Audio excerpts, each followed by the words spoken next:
விளக்கமறியலில் வைக்கப்பட்டிருந்த யாழ் யூடியூபர் கிருஷ்ணாவுக்கான பிணை மனு கோரலுக்கு நீதிமன்றம் மறுப்பு தெரிவித்துள்ளது. நகர்த்தல் பத்திரம் மூலம் யூடியூபர் கிருஷ்ணாவின் வழக்கு நேற்று மல்லாகம் நீதிமன்றத்தில் பிணைக்கு அனுமதி கோரி விசாரணை எடுத்துக் கொள்ளப்பட்டது.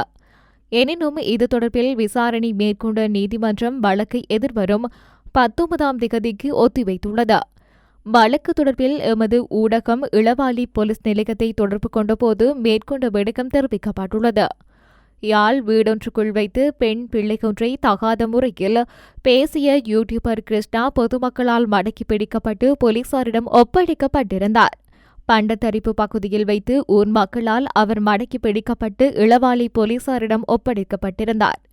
உதவி செய்கின்ற காணொலிகளை பதிவேற்றம் செய்யும் வகையிலான யூடியூப் தளம் ஒன்றினை நடாத்தி வருகின்ற கிருஷ்ணா என்ற குறித்த நபர் பெண் பிள்ளைகளை அவமானப்படுத்துவது போன்று பேசிய காணொலிகள் சமூக வலைத்தளங்களில் வெளியாகி சர்ச்சையை ஏற்படுத்தியிருந்தது. இந்த நிலையில் இந்த விடயம் குறித்து நாடாளுமன்றத்திலும் பேசப்பட்டது. அந்த வகையில் பல்வேறு தரப்பினரும் குறித்த நபருக்கு எதிரான கருத்தினை முன்வைத்து வந்தனர். எனினும் நகர்த்தல் பத்திரம் மூலம் பிணை மனு கோரி நேற்று மல்லாகம் நீதிமன்றத்தில் வழக்கு இடம்பெற்றது. இந்த நிலையில் வழக்கானது எதிர்வரும் 19ஆம் திகதி இடம்பெறவுள்ளமை குறிப்பிடத்தக்கது.